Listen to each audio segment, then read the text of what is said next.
Olá, caros ouvintes da Rádio Luz Radiônica. Aqui é Vera Lapaal, com vocês, sua terapeuta do Ho Oponopono.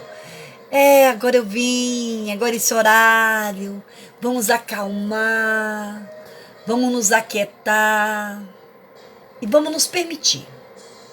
Pois hoje venho trazer para vocês mais sobre as cartas de Cristo. Nós estamos ainda na terceira carta e está na sua quarta parte, É com muita alegria que venho fazer essa leitura junto a você, caro ouvinte da Rádio Luz Radiônica. Muito grata pela vossa presença, pela vossa audiência ao programa Cartas de Cristo. Espero estar somando, acrescentando nestas noites onde as cartas estão chegando. Me diga, aonde está chegando as cartas de Cristo? Você é da onde? De que cidade, de que estado e de que país? Diga aí. Vai ser uma honra saber que essa leitura está chegando com muita luz a vocês. Vamos lá? Muitos acontecimentos de grande significado espiritual ocorreram justamente antes de minha morte. Eles são exemplos magníficos das grandes leis cósmicas em ação, dentro de sua dimensão de existência. Agora estou lhe dando uma breve narrativa desses acontecimentos importantes. Meu propósito é o de iluminar completamente sua mente e dar conhecimento mais além de qualquer conhecimento recebido por qualquer outra pessoa em seu universo. Quando comecei a preparar os meus discípulos para a minha morte, que se aproximava, tive uma tarefa terrivelmente difícil. Custava muito a eles conter o choque e o assombro, pensar que eu seria crucificado como um criminoso comum. Era repugnante, inexprimível e, além disso, não queria me perder de vista. Tinha-os chamado para seguir-me e abandonar suas vidas, as quais tinham sido bastante prósperas. Tinha abandonado suas famílias e seus lares para refazer suas vidas e ao meu lado e do meu trabalho, Tinha se orgulhado de meu caminhar pelas cidades.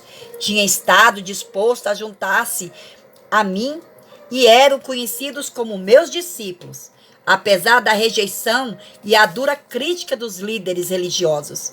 E mais ainda, amavam-se e respeitavam-me tanto pela forma como eu vivia meus próprios ensinamentos, como pela maneira como curava tantas pessoas com compaixão e pelos consolo que trazia às suas vidas desventuradas. Acreditavam verdadeiramente que eu era o Filho de Deus. Como o Filho de Deus podia acabar na cruz? Perguntavam-se. Aumentava o espanto com cada pergunta. Era impensável. Sentiam que um tremendo vazio se abria diante de suas vidas. Uma enorme cratera na terra, onde pisavam, e uma vasta extensão de instabilidade e de falta de propósito dentro deles mesmos. Não se atreviam a contemplar a minha futura crucificação, da qual eu falava.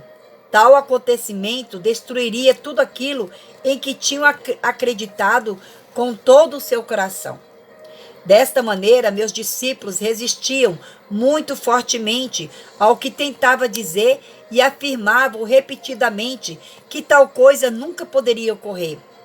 Agi com firmeza contra suas teimosas negativas e finalmente sentiram-se obrigados a silenciar seus argumentos e aparentemente aceitar que tal coisa poderia ser possível.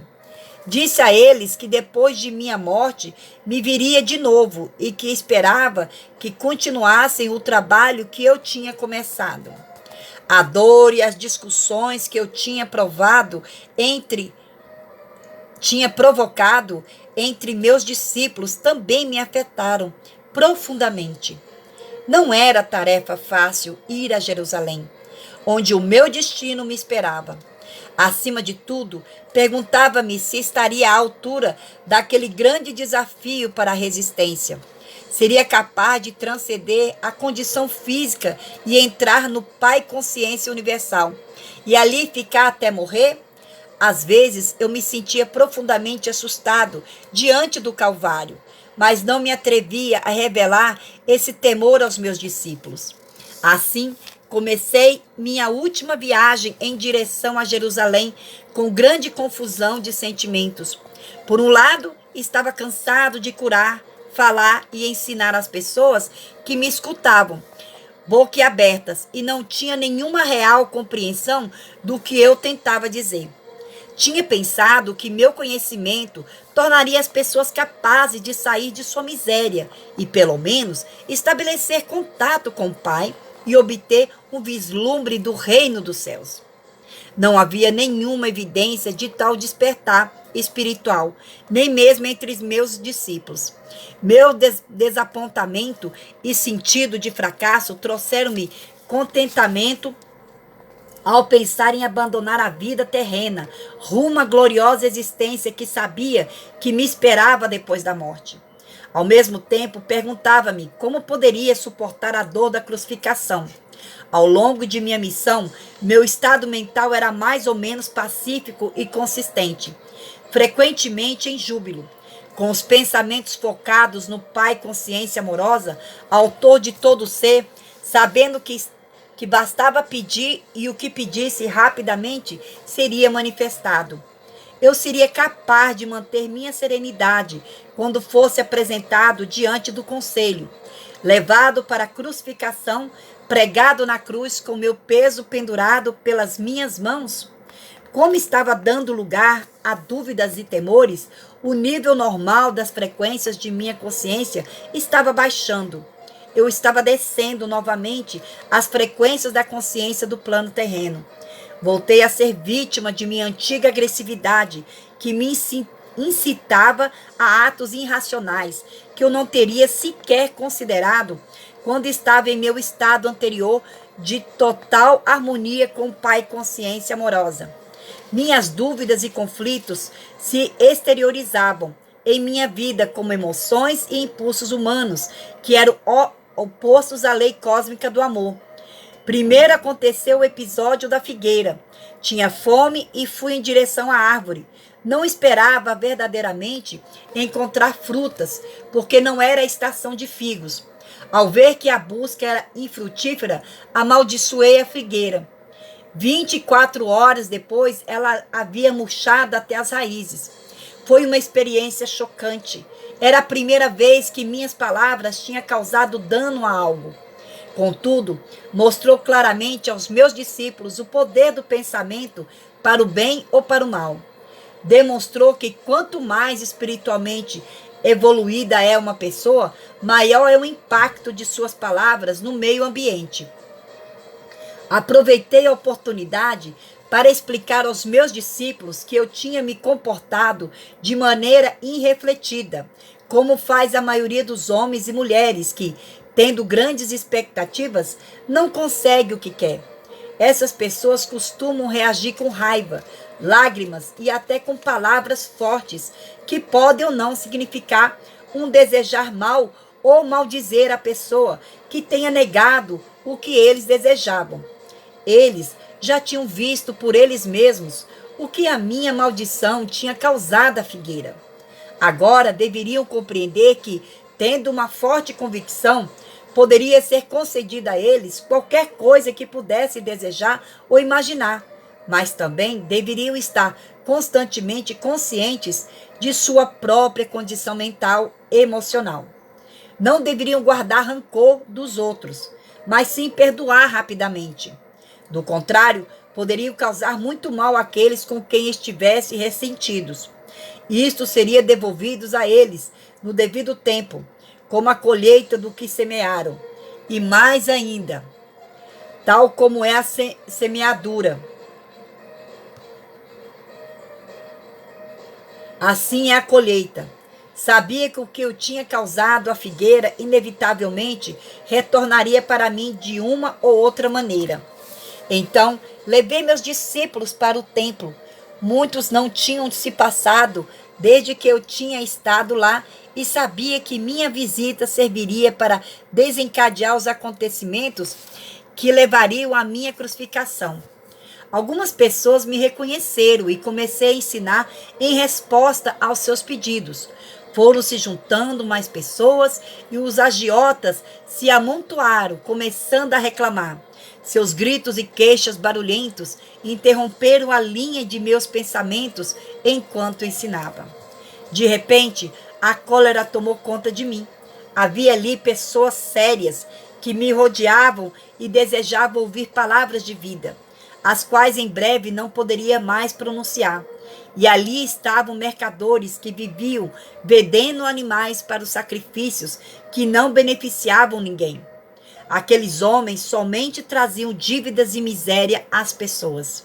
Senti o sangue subir minha cabeça. Empurrei as mesas espalhando dinheiro e expulsei do templo os homens de coração duro. Então houve uma tremenda comoção de gritos e lamentações. Alguns brigavam para apanhar o dinheiro. Os mercadores amaldiçoaram-me, chamando-me de malvado, dizendo que eu fazia o trabalho de Beelzebu e outros 1000 demônios. Mas os sacerdotes, os fariseus e todas as pessoas que valorizavam os sacrifícios do templo vieram correndo para averiguar a causa do barulho e da confusão. Ouviram a história dos mercadores e se sentiram tão ofendidos com os meus atos que se lançaram aos gritos em condenações e lamentações, para assim impressionar os sacerdotes. Cada um protestando mais alto do que seu vizinho, demonstrando seu horror pelo que eu tinha feito. Nunca antes tinha se visto tal coisa no templo. Até mesmo aqueles que antes tinham me escutado estavam incomodados pela minha obstinação e se perguntavam que tipo de homem eu poderia ser. Estavam juntos vendo os acontecimentos quando os sacerdotes e fariseus se aproximaram e os convenceram de que eu tentava destruir tudo aquilo no que acreditavam, pregando um Deus falso, totalmente contrário a qualquer coisa que tinha ouvido falar nas sinagogas. Os sacerdotes passaram a eles a sua própria raiva ultrajada e convenceram-nos de que meu pecado também os contaminaria, se continuasse a dar ouvidos às minhas loucuras. Aos poucos, as pessoas se convenceram de que eu era uma má influência e que deveriam afastar-me do caminho antes que eu pudesse transtornar a paz do país e atrair a ira do governador romano sobre toda a Palestina. Meus discípulos, envergonhados pelo que eu tinha feito, sigilosamente deixaram o lugar e esconderam-se entre as ruelas e alguma distância do templo. Quando mais tarde regressaram para onde eu estava, demonstraram claramente que estavam profundamente incomodados com meus atos. Perguntavam-se se eu tinha perdido o juízo ou se tinha ficado louco, profetizando minha morte e depois fazendo aquelas coisas que provavelmente a provocariam. Foi neste momento que Judas, aquele que nunca havia abandonado verdadeiramente suas crenças judaicas, começou a duvidar de que eu fosse verdadeiramente o Messias. Fazia 3 anos que eu ensinava o povo e não se via nenhum sinal de que o domínio romano se enfraquecia. 3 anos e as pessoas não estavam mais perto da felicidade que eu havia prometido. E agora parecia que estava a ponto de converter-me num perturbador da paz, fazendo cair a ira de Roma sobre suas cabeças. Judas ficou sabendo que o sumo sacerdote judeu queria se desfazer de mim e então ofereceu seus serviços para identificar quando assim fosse pedido.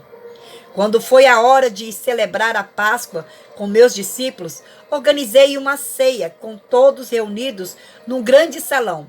Sabia que aquela era a última vez que comeria na terra.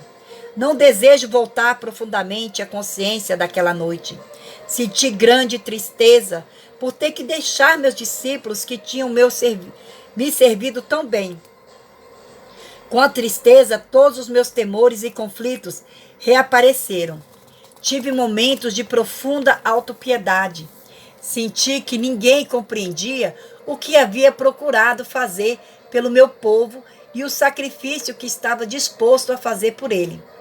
João estava contando uma expressiva história sobre a última noite dos israelitas no Egito, antes de escaparem para o deserto.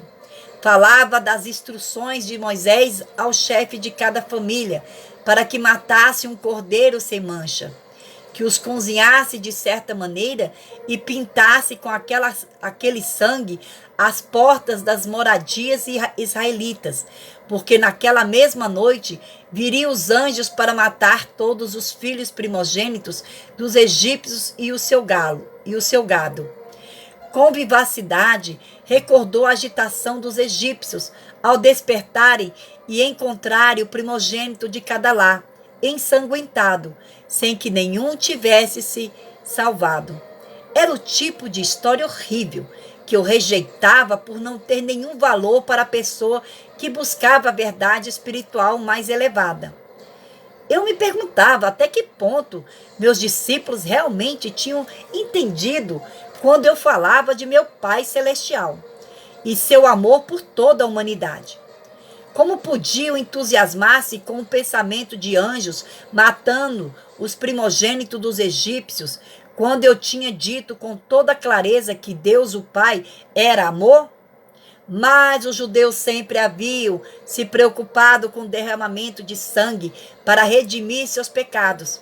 Até mesmo Abraão, o fundador da nação israelita, convenceu-se de que devia levar o seu único filho ao deserto, matá-lo e oferecê-lo em sacrifício a Deus. Um pensamento pagão e revoltante. Pensei nos sacrifícios de animais no templo, amando a todos os seres vivos da criação como eu amava. Esta prática era para mim uma abominação. E agora eu estava a ponto de ser levado para a morte porque tinha me atrevido a pronunciar as palavras da verdade. E quando considerava o tão pouco do meu conhecimento que tinha conseguido transmitir, perguntava-me por que eu tinha sido enviado em tal missão. Senti de repente um estremecimento de ressentimento e raiva se entrelaçar aos sentimentos habituais de amor para com aqueles homens. Com certo cinismo, perguntava-me que sinal poderia deixar que fosse uma recordação eficaz, para que os meus ensinamentos retornassem às suas mentes quando já não estivesse com eles. Se podiam esquecer tão rapidamente todos os meus ensinamentos sobre o amor do Pai e desfrutar a horrível história da Páscoa, enquanto eu ainda me encontrava na mesma sala com eles, de que se recordaria quando morresse, como um malfeitor na cruz, a mais desprezível das mortes? Depois pensei que se o derramamento de sangue os comovia tanto, daria a eles sangue para que se recordassem de mim. Com essas reflexões irônicas, apanhei um pão, partiu, passei-o aos meus discípulos e disse que comessem.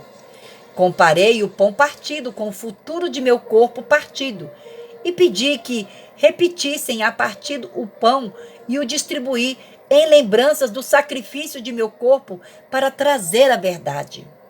A verdade sobre Deus e a verdade sobre a vida, a verdade sobre o amor.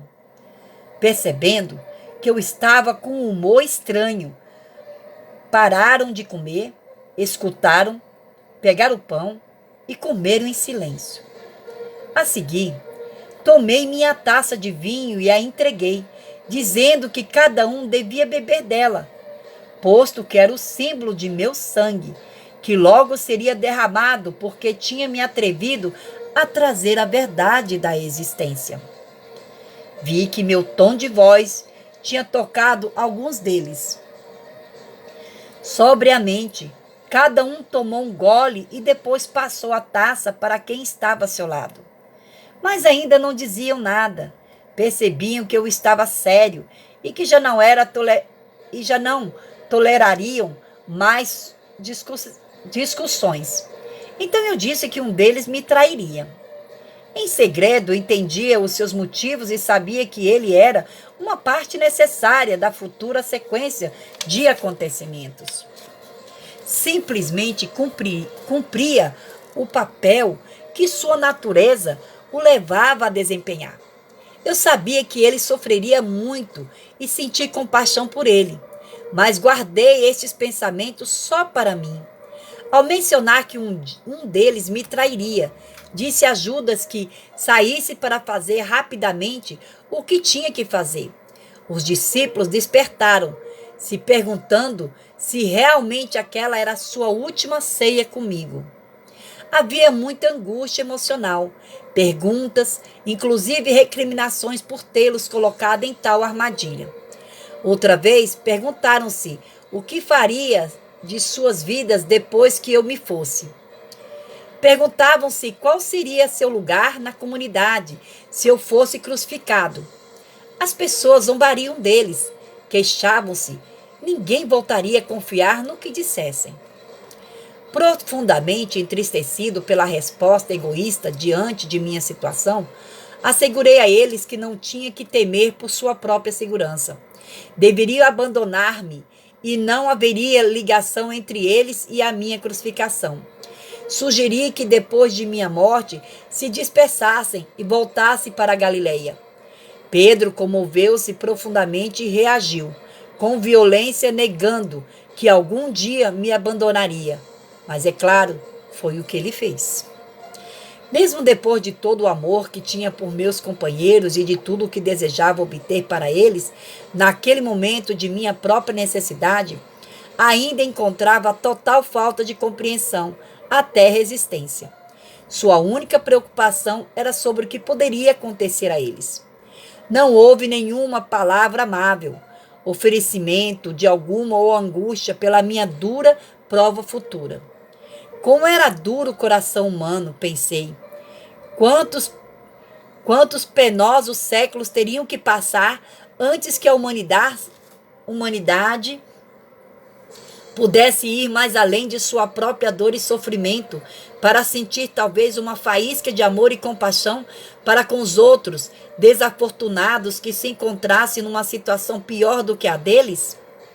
Porém, ainda que profundamente decepcionado e mesmo machucado por suas reações egoístas, compreendi-os e procurei dar aos meus discípulos coragem para enfrentar o futuro e assegurei que sempre estaria com eles, mesmo quando estivesse fora de suas visitas. A obra que eu tinha começado seria promovida desde o além, não os deixaria sozinhos. Conheceriam e sentiriam minha presença, e isso os consolaria. Disse que se agarrassem à recordação do tempo em que eu tinha estado com eles, alertei que haveria muito que continuariam o caminho com o conhecimento que eu havia dado, mas que estranhos buscariam acrescentar a voz da tradição e da razão aos meus ensinamentos. Minhas palavras seriam tão distorcidas que, finalmente, já não revelariam a verdade original que eu havia trazido ao mundo.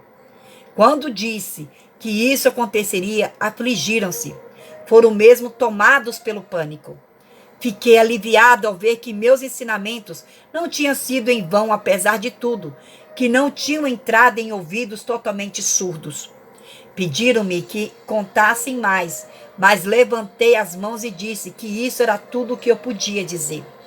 Nesse ponto, senti que havia dito tudo o que eu tinha querido dizer enquanto estava na terra e que meu discurso aos homens havia sido cumprido. Tudo o que mais profundamente desejava era retirar-me ao silêncio e encontrar paz e conforto em meu contato com o Pai. Deixamos o salão e fomos andando até o Monte das Oliveiras, mas o estado de meus discípulos, de conflito interno, temor e dúvida. A maioria deles foram embora para unir-se com suas famílias e amigos que estariam celebrando sua própria Páscoa. No jardim havia uma rocha especial, cujo formato lembrava uma pequena caverna. Gostava de refugiar-me do vento dentro dela, de modo que ali me sentei e orei. buscando um caminho para a grande harmonia que já havia desfrutado. No passado, sabia que quando me movesse para sintonizar-me com o Pai Amor, meus temores se dissolveriam e estaria num estado de paz e de total e absoluta confiança. À medida que sentir o poder do amor entrar em mim e tomar posse de minha consciência humana. Assim também, a força para suportar o que viria sobre mim tomou conta do meu coração. Seria capaz de permanecer dentro do amor e dar amor aos outros até o fim. E assim foi. Nem sequer tentarei voltar a entrar no estado do julgamento e da crucificação. Isso não tem importância. Quando finalmente morri na cruz e meu espírito retirou-se de meu corpo torturado, fui elevado dentro de uma luz radiante e indescritível. Fui envolvido no calor e no consolo do amor, tal como nunca antes tinha experimentado. Tinha uma sensação de envolvente louvor, uma poderosa certeza de ser feito um bom trabalho, de êxtase na força universal, para continuar a obra e de uma alegria e encantamento que está muito além de qualquer coisa que a condição terrena possa conhecer. Entrei numa nova e maravilhosamente bela forma de viver, mas permaneci descendente em consciência, para manter-me em contato com as pessoas que tinham deixado para trás. Pude mostrar-me àqueles que eram suficientemente sensíveis para me ver-me. No entanto, a história de que Tomé supostamente colocou os dedos em minhas feridas é um disparate. Meus discípulos não sabiam que eu tinha combinado secretamente com José de Arimateia, que depois de minha morte, ele levasse meu corpo para o seu próprio túmulo, ainda sem uso, onde então seria ungido segundo o costume, antes do pôr do sol. Depois, quando a noite chegasse a todos em Jerusalém, estivesse cumprindo o sabate. Ele, ajudado por 2 serviçais de confiança, a cavalo levaria o meu corpo às escondidas durante a noite e por caminhos ocultos durante o dia, a uma montanha nos arredores de Nazaré, na Galileia. Ali, seguindo minhas instruções e ajudado por minha família, encontraria uma pequena gruta oculta que tinha me dado refúgio das tormentas e das pessoas quando eu era um jovem feliz e rebelde, em disputa com o mundo todo. José prometeu-me que esconderia a gruta, seguindo um mapa que eu havia dado a ele, e que me deixaria ali depois de mais um embalsamento. Depois reconstruiria a pequena entrada para escondê-la totalmente dos possíveis intrusos. Ali meu corpo descansou livre de incômodos. Foi dito que meu corpo ressuscitou dos mortos. Que absurda história! Inventada pelas mentes daqueles que não sabia como explicar satisfatoriamente minha morte na cruz como um malfeitor. Porque eu teria necessidade de um corpo terreno para continuar a existência na outra dimensão? Como este muito ridículo pôde persistir até o século XXI? Isto dá medida de falta de compreensão dos cristãos, o fato de até hoje terem aceitado cegamente tal dogma. Bem, aqui eu vou ficando com essa nossa leitura e quero, caro ouvinte, que você reflita, reflita, reflita. Cristo aqui revela algo que foi escondido pelas religiões, que o corpo dele acompanhou o espírito, e não foi isso que aconteceu.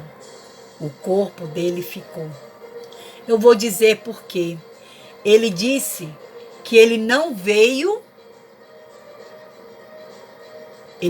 para mudar nada, nem revogar nada. Ele veio para cumprir.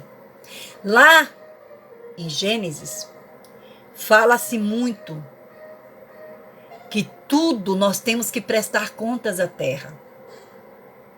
Se uma galinha, nós matamos a galinha, nós temos que devolver o sangue dela para a terra. Assim somos também o nosso corpo. Quando desencarnamos, devemos devolver à terra aquilo que ela nos entregou. Ela deu-nos um corpo, não foi? Então nós temos que entregar a ela. Pense isso. É necessário.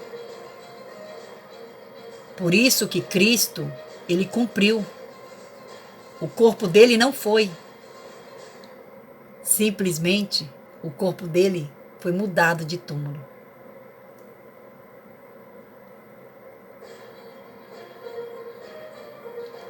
Queridos caros ouvintes, este programa, ele está sendo encaminhado para o meu canal do YouTube, Vera Lapa com hífen ao.